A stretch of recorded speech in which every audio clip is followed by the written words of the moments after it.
coming out of the elevator on the first floor, Qiao Hao finally couldn't hold it in any longer.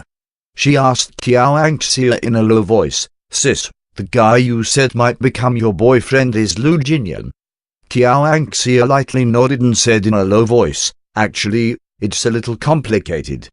At first, I thought there was no heat between Lu Jinyan and I, like we'd be friends forever. But for the past few years, we would bump into each other at parties and we'd chat a little. Qiao, you know how it is. Lu Jinyan is proud and arrogant. He told me once that no woman has caught his eye. I didn't think too much about it, but for a few years now, I feel like he could have been interested in me all this time." When Lu Jinyan paid the bill, he saw Qiao Hao and Qiao Anxia walk out of the elevator. As he took his card back, he rushed over to catch up to them. Just as he was ready to call out to them, he heard Qiao Hao's voice. He held his tongue and listened to Qiao Anxia's long explanation. His expression grew dark in a split second, and he stopped in his tracks. Qiao Anxia and Qiao Hao walked out of the restaurant.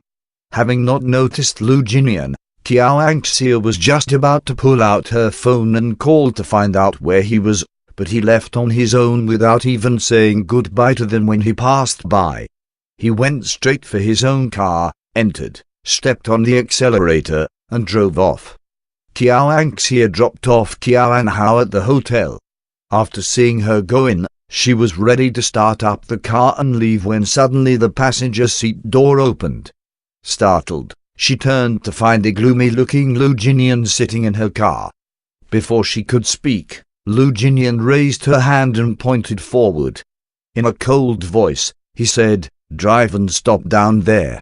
Qiao Anxia couldn't guess why Lu Jinyan would get in her car, but she didn't hesitate to listen to his instructions and drove to a quiet, remote place.